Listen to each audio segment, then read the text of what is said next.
बिस्मिल्लाहिर्रहमानिर्रहीम। अब हम लोग बात करते हैं फिब्रिनॉइड नेक्रोसिस। फिब्रिनॉइड नेक्रोसिस में क्या होता है कि इसमें पिंक स्टेनिंग जो है ना, प्रोटीशियस मटेरियल जो है ना, वो टिश्यू मैट्रिक्स में जो है ना उसकी डिपोजिशन हो जाती है। पिंक स्टेनिंग जो है वो प्रोटीन से भरा हुआ मटेरियल होता है, टिश्यू में हो जाता है। और इसकी वजूहात क्या है, क्यों और होता है, या तो एंटीबॉडी एंटीजन रिएक्शन हो, कम्प्लेक्सेस हो वॉल ऑफ वेसल्स में, उसकी वजह से, या पोलियार्टाइटिस नोडोसा, वेस्कुलर इंजरी वेस्कुलाइटिस हो, या मैग्नीनेंट हाइपरटेंशन हो, ठीक है। एस्कोस बॉडीज और रोमेटिक हार्ट डिजीज में प्लेसेंटा इन प्री-क्लैम्शिया, उसमें जो है प्लेसेंटा में फिब्रिनॉइड नेक्रोसिस हो जाती है। और हाइपर एक्यूट ट्रांसप्लांट रिजेक्शन, इन सब केसेस में जो है वो फिब्रिनॉइड नेक्रोसिस होती है। और इसका माइक्रोस्कोपिक फीचर या मॉर्फोलॉजिकल चेंजेस क्या आती है कि ब्राइट पिंक अमॉर्फस अपीयरेंस आ जाती है।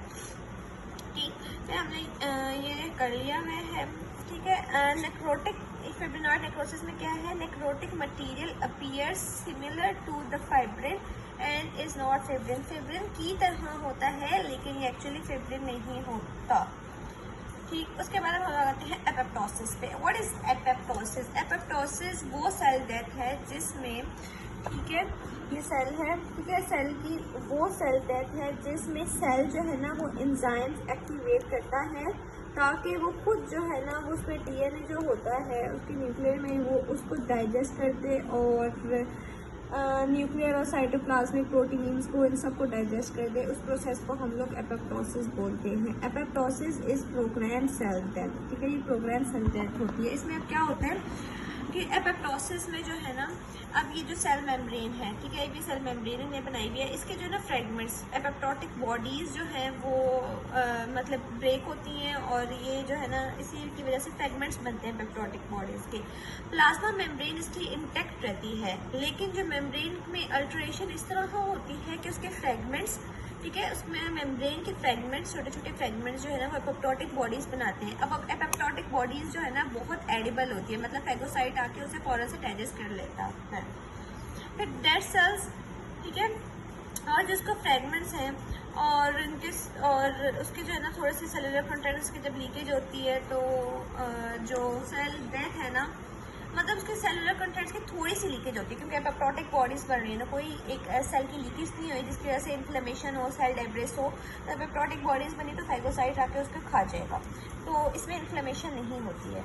अब कॉजेज ऑफ एपोप्टोसिस आ जाती हैं, इसमें एक ये वाला भी है, ठीक है, pathological physiological conditions, physiological conditions, pathological conditions पढ़ लेते क्योंकि वो बुक में नहीं लिखी हुई है, ठीक है, तो पैथोलॉजिकल कंडीशंस पढ़ लेते हैं, फिजियोलॉजिकल लिखी हुई है। अब डैमेज डीएनए जो होता है ना उसको रिमूव किया जाता है। अब सेल जिसमें डैमेज डीएनए होता है ना उसमें रिमूव किया जाता है, और इसमें मार्कर कौन सा है, ठीक है, मार्कर है इसमें ट्यूमर सप्रेसर जीन 53, ठीक है, P53। ये डीएनए के जो है ना, आपको इसमें भी कोई डीएनए में इसमें कोई मतलब प्रॉब्लम है तो ये P53 जो है ना वो एपोप्टोसिस ट्रिगर कर रही होती है। ट्यूमर सप्रेसर जीन P53 ये डीएनए, ये याद रखना। फिर होता है कि अब मिसफोल्डेड प्रोटीन्स बहुत ज़्यादा हो गई हैं, ठीक है, बहुत ज़्यादा प्रोटीन्स जो है ना वो मिसफोल्डेड प्रोटीन्स को अगर एलिमिनेट करना है उसको हम लोग ER स्ट्रेस बोलते हैं, एंडोप्लाज्मिक स्ट्रेस, कि बहुत ज़्यादा प्रोटीन्स हो गई हैं जिसकी वजह से जो है ना वो एपोप्टोटिक सेल डेथ हो जाती है।